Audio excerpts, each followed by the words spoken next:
Circular knitting machine হঠাৎ কাজ করা বন্ধ করে দিল, ফ্যান চলছে না, আবার শর্ট সার্কিট দেখাচ্ছে।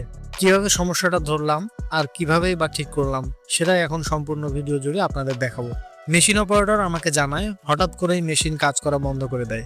মেশিন অন করলেই ফ্যান স্টার্ট নেয় না, আর কিছুক্ষণ পর শর্টের অ্যালার্ম দেখায়, বন্ধ হয়ে যায় বারবার।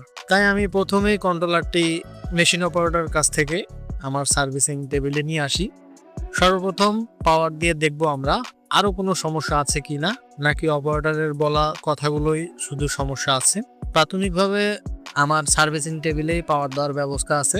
সার্ভিসিং টেবিলে পাওয়ার দেওয়ার পরে আপনারা দেখতে পাচ্ছেন অপারেটরের বলা কথা মতো একই অ্যালার্ম ও সমস্যা খুঁজে পেলাম। অ্যালার্মগুলো অপারেটর যা বলেছিল তাই দেখাচ্ছে। তো আমরা এই কাজগুলো স্টেপ স্টেপ ট্রাবল শুট করব এবং কিভাবে এটি রিপেয়ার করব সম্পূর্ণ ভিডিও জুড়ে আমি আপনাদেরকে দেখাবো। এখন থেকে আমি যা যা করব সবকিছু ধাপে ধাপে ভিডিওতে তুলে ধরেছি আপনাদের শেখার স্বার্থে। আপনারা ভিডিওটি সম্পূর্ণ দেখুন। প্রথমেই কন্ট্রোলার খুলে দেখি ভিতরের পার্টসগুলোর অবস্থা, কোথায় কোনো সমস্যা হয়েছে কিনা। চোখে পড়ে একটা জায়গা কালো হয়ে আছে, মনে হচ্ছে পার্টসের অভ্যন্তরীণ কোনো সমস্যা। একটা রিলে বসানো আছে ওই অংশে, খুব বেশি যে বার্ন বা পুড়ে গেছে এমন কোনো সমস্যা না, খুব সম্ভবত সেটাই সমস্যা করছে। আর হ্যাঁ, এটাই ফ্যান চালুর রিলে, আপনারা মনে রাখবেন এটাই হচ্ছে ফ্যান চালুর রিলে। তারপরে মাল্টিমিটার দিয়ে রিলেও আশেপাশের কম্পোনেন্টগুলো আমি পরীক্ষা করছি। ভিডিও বড় হবে বিধায় আপনাদের পরীক্ষা করার মুহূর্ত আর দেখাইনি। আমরা প্রথমে পাওয়ার দেওয়ার সময় দেখেছি রিলেতে পাওয়ার আসছে, কিন্তু সুইচিং হচ্ছে না। আমি যখন এই বাটনটি চাপ দিয়েছিলাম ফ্যানের, তো আপনারা দেখছেন যে ওখানে বাতি ব্লিঙ্কিং করছে, কিন্তু আউটপুট ছিল না। মানে রিলে ড্যামেজ হয়ে গেছে, এটা ইন্টারনালি ড্যামেজ হয়েছে, আপনারা চোখে দেখতে পারবেন না। এরকম প্রবলেম ফেস করলে আপনার রিলের এনও এবং এলসি পার্ট পাওয়ার দিয়ে মেপে দেখতে পারেন। এই কারণেই ফ্যান চালু হচ্ছিল না। পুরাতন রিলেটা খুব সাবধানতার সাথে খুলে নেই, হাতে নিয়ে বোঝা যাচ্ছে পুরোটাই ব্লক হয়ে আছে, ভিতরে কোনো পার্টস হয়তো বা পুড়ে বা হিট হয়ে লেগে গেছে, এটা আমার ধারণা। আমি তো ভিতরে খুলে দেখিনি। তো আমরা এই রিলেটা ঠিক না করলে মেশিন আবার শর্ট দেখাবে এবং ফ্যানও চালু হবে না। যেহেতু এটি প্রোডাকশনের মেশিন, তো আমাদের খুব দ্রুত এটা সমাধান করতে হবে। নতুন একটি রিলে আমার কাছে আছে, আগে থেকেই আনা ছিল, যেটার স্পেসিফিকেশন পুরাতনের মতোই, শুধু উচ্চতায় একটু কমতি। কাজ একই করবে আশা করছি। তো এই রিলেটি বসানোর আগে আমরা পিসিবি ক্লিন করে নিই, যেন নতুন রিলে ভালোভাবে বসানো যায়।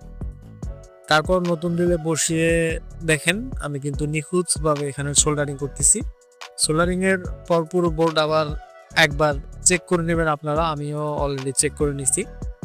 কোথাও শর্ট বা ভুল কানেকশন আছে কিনা সেটাও দেখবেন, কোথাও সোল্ডারিং এর টেস্ট অথবা লিড অনাকাঙ্ক্ষিতভাবে চলে গেছে কিনা, সেক্ষেত্রেও কিন্তু অনেক সময় শর্ট হয়। আপনি সম্পূর্ণ কাজটি সঠিকভাবে করেছেন, কিন্তু সামান্য পরিমাণ লিড একটি অপ্টোকাপলার বা রেজিস্টারের গোড়ায় গিয়ে শর্ট সার্কিট তৈরি করতে পারে। এগুলো আপনারা অবশ্যই খেয়াল রাখবেন। তো দেখতে পাচ্ছেন আমাদের সার্ভিসিং বা চেক আপ পয়েন্ট সব কিছুই সম্পূর্ণ হয়েছে। তো এখন কন্ট্রোলারকে আবার আমরা পাওয়ার দিব। তো প্রাথমিকভাবে কাভার না লাগিয়ে আমি কিন্তু পাওয়ারটা আপ করব, দেখি যে ঠিকঠাকভাবে ফ্যান বা আদার্স ডাউন লাইট চালু হচ্ছে কিনা। ভোল্টেজ রিডিং আমি মাপ আউটপুট সব কিছুই স্বাভাবিক পেয়েছি। মনে হচ্ছে মেশিন আবার চালু হওয়ার মতো প্রস্তুত এই কন্ট্রোলার দ্বারা। আউটপুটে আমি একটি বাল্ব লোড দিয়ে আপনাদেরকে একটি একটি করে ফাংশন চালু করে দেখাই সব ঠিকঠাক আছে কিনা। তো দেখতে পাচ্ছেন আমি ইনভার্টারের সুইচ দেওয়া মাত্রই কিন্তু আমার আউটপুট বাতিতে চলে আসছে। আমি সবগুলো লোড কমন করে নিউট্রাল দিয়েছি বাতির মধ্যে। একইভাবে যদি আমি আপ লাইট এবং ডাউন লাইট চাপ দিই, একইভাবে কিন্তু বাতি জ্বলছে এবং বন্ধ হচ্ছে। তো এবার আমাদের যে প্রবলেমটা ছিল, আমরা কিন্তু ফ্যান অন করব। ফ্যানের ক্ষেত্রেও দেখেন আমি কিন্তু ফ্যানের সুইচ দেওয়া, আমি কন্ট্রোলার মেশিন অন অফ করতেছি, তো সেখানে কিন্তু আমাদের দেখতে পাচ্ছেন খুব সুন্দর যখনই ব্লিঙ্ক করছে বাতি কিন্তু জ্বলে উঠতেছে এবং পরবর্তী চাপে কিন্তু বাতি স্বাভাবিকভাবে বন্ধ হয়ে যাচ্ছে।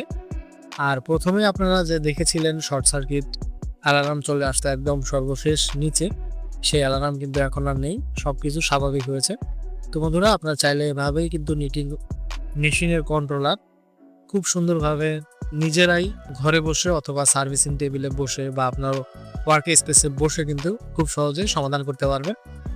আশা করি ভিডিওতে থেকে আপনারা অল্প কিছু হলেও কিছু শিখতে পেরেছেন বা নলেজ নিতে পেরেছেন। তো ভিডিও যদি ভালো লেগে থাকে অবশ্যই ভিডিওতে একটু লাইক করবেন, আর যে কোনো সমস্যার জন্য বা আর পরবর্তীতে কী ধরনের ভিডিও যাচ্ছেন আপনারা অবশ্যই কমেন্ট করে জানাবেন। তো দেখা হচ্ছে পরবর্তী ভিডিওতে। ভিডিওটি শেষ করার আগে একটা রিকোয়েস্ট, আপনারা যারা এখনো আমাদের চ্যানেলে সাবস্ক্রাইব করেননি প্লিজ সাবস্ক্রাইব করে নেবেন। আজকের ভিডিও এখানেই শেষ করছি। সকলে ভালো থাকবেন, সুস্থ থাকবেন, আল্লাহ হাফিজ।